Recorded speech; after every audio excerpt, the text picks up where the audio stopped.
Welcome to Omar's Story Nook, where history gets spicy, legends get a remix, and imagination runs wild. Every tale you hear is a whisper of Omar, echoing across times and seasons.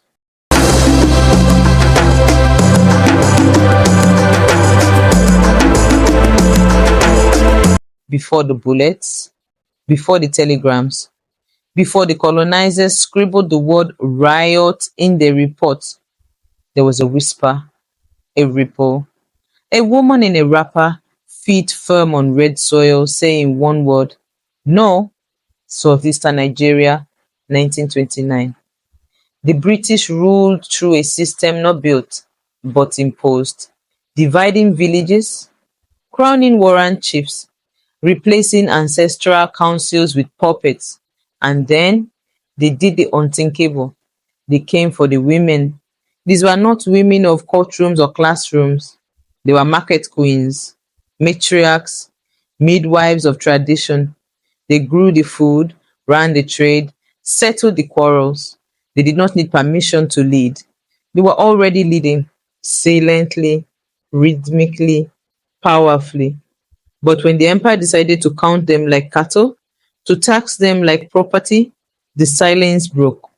The rappers became armor, the songs became war cries, and history, once written in the ink of empires, was suddenly rewritten in the voices of women.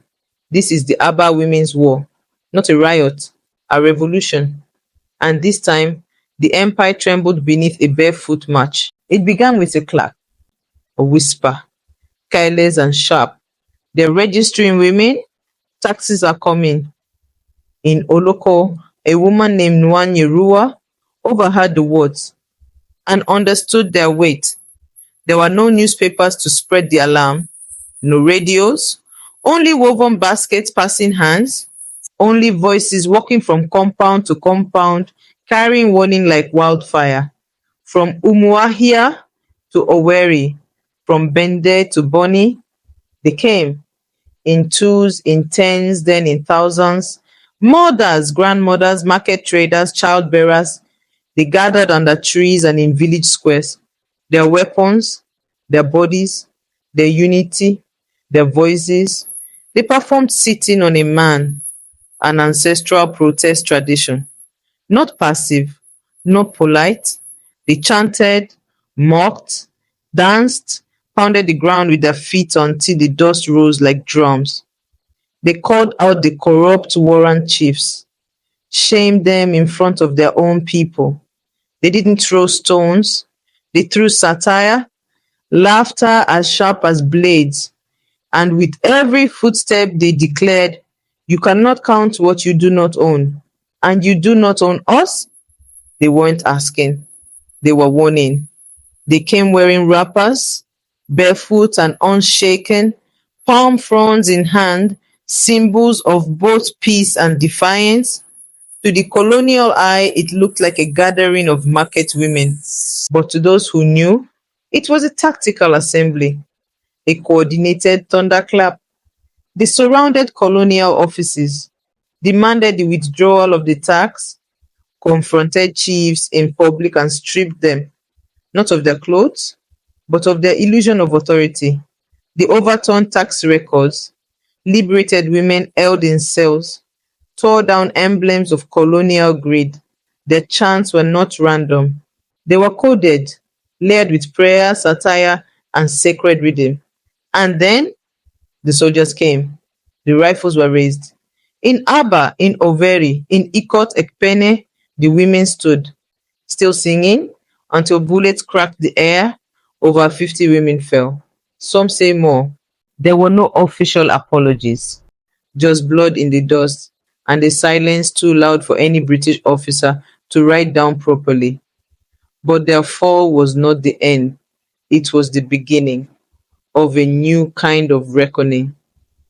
The colonial government responded the way empires do when cornered.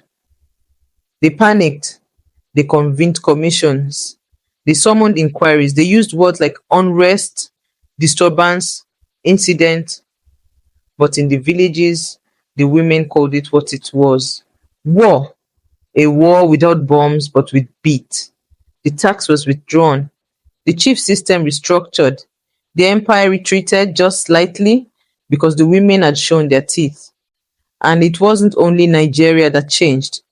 The methods used in the Aba Women's War would echo across Africa, in Ghana, in Kenya, in South Africa, a blueprint of protest, crafted not in palaces but in markets, kitchens, and community compounds. They didn't leave behind gold, they left memory. And memory, when it bends right, becomes inheritance. Their faces are not on Naira notes.